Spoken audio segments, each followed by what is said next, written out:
Hey, this is Scott, and we are doing our third. I count them three. Should have done this last week, but ran out of time. Counting our third Lake Chelan AVA Riesling. What are we doing?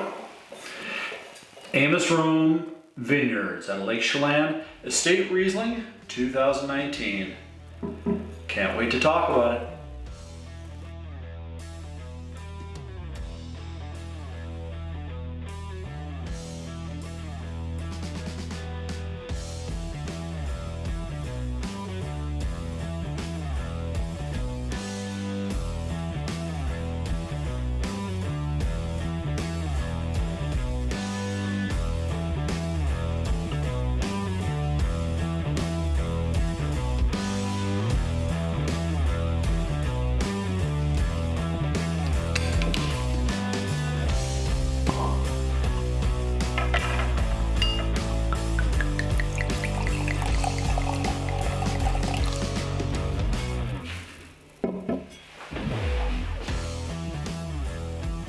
Hey, this is Scott. You've tuned into the Working Wine and Whiskey Enthusiast channel, YouTube's primary channel for discussing Washington State wines and spirits, but not exclusively. And as I said earlier, I'm going to be discussing more Lake Chelan area wines coming into the new year. But right now, for the end of this year, I've got two more wine reviews, and I'm hoping to do a bourbon shootout between some craft distilleries. But in the meantime, this is going to be the last Lake Chelan wine review I do for 2020. Next week, I will be revealing my 2020 Washington State wine of the year. Can't wait to discuss that. So if you're interested in this type of content, please go ahead and hit the subscribe button. And when you do hit the subscribe button, make sure your little bell icon pops up, and you go ahead and click on the bell icon and select all. That way, when I do upload those types of videos, if you are interested in them, you will be notified. Anyway, let's go ahead and jump right into Amos Rome here. I'm going to go ahead and turn my iPad back on. I want to go ahead and read you some of the information of their. Oops, it's telling me I can't log in. There we go. Of course, I'm normally a little bit more organized in this, but for some reason, 2020. Anyways, Amos Rome is owned and operated by Travis Clark. Let's see, he's the winemaker. I think he is also, well, he's the head winemaker for Amos Rome. I think it was his parents that owned the vineyard, though. Anyways, he is the head winemaker. He fell in love with wine while studying abroad in Georgia. That is over there on the Black Sea. A lot of historians and anthropologists think that is where wine got its start, was there on the Black Sea. And the Georgians have been making wine for thousands of years. And matter of fact, I will be in the next year reviewing a wine that was aged in a clay vessel, but that's neither here nor there. Anyways, he fell in love with winemaking over there, came over to the Lake Chelan area, started at Amos Rome, or became the head winemaker for Amos Rome after studying at the Northwest Wine Academy and then interned at Jam Cellars. So let's jump right into this. The color on this is a medium to intense straw, deep straw color, beautiful clarity. It's been sitting in my wine glass now for about 10 minutes. I can tell you, when I first opened up this bottle, the nose on this was intense, and it still is. I am getting all sorts of melon, intense melon, Fuji apple, pear. I'm getting a slight pepper note, almost like a white pepper, and a beeswax note to it. By the way, and I know Stuart over at Wine on a Dime, you're going to appreciate this. I'll take a picture of the back of this bottle and I'll post it here just briefly. These guys put out a lot of information. Grape Riesling Vineyard High Blossom Harvest date, September 26, 2019. Brix at harvest, 22 degrees. pH 3.15. Residual sugars, 2.8. And then 155 cases produced at 12.3% alcohol by volume.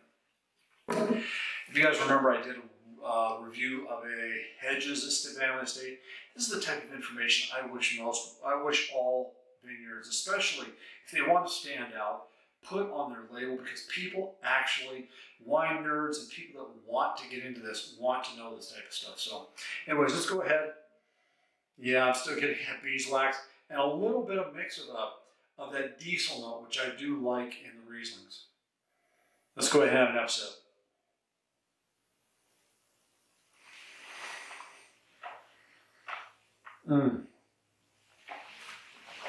This really is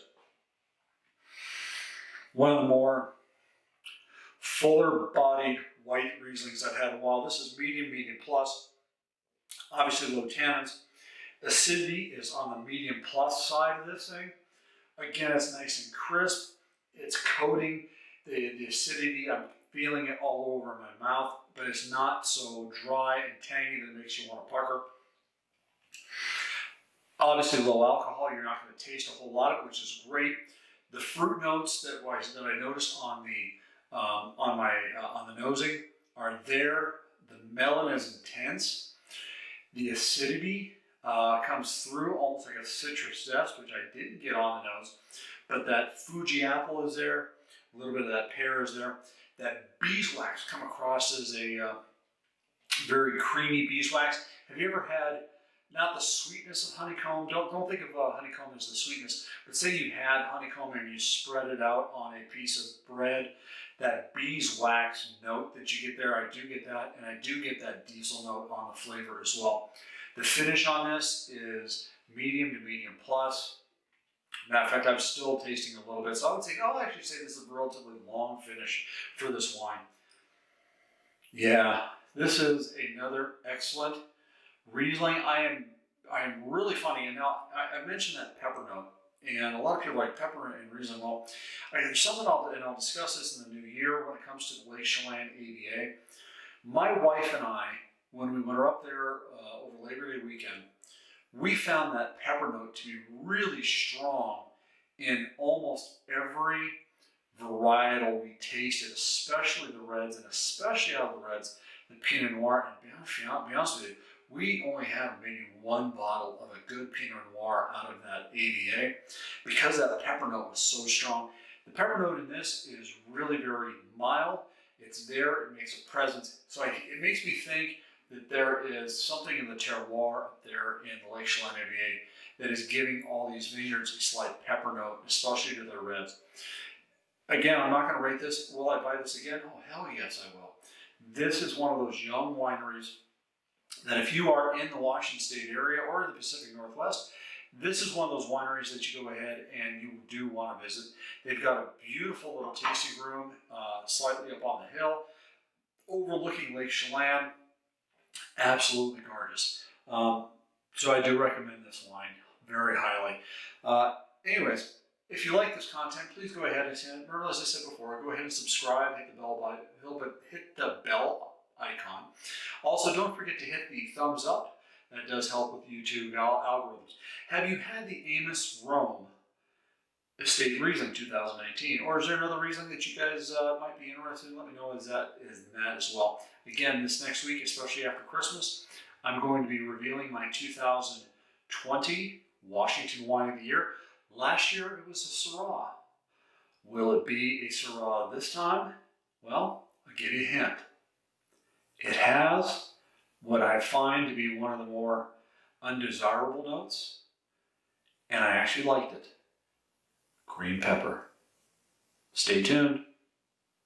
Oh, life is too short for either bad wine or bad whiskey.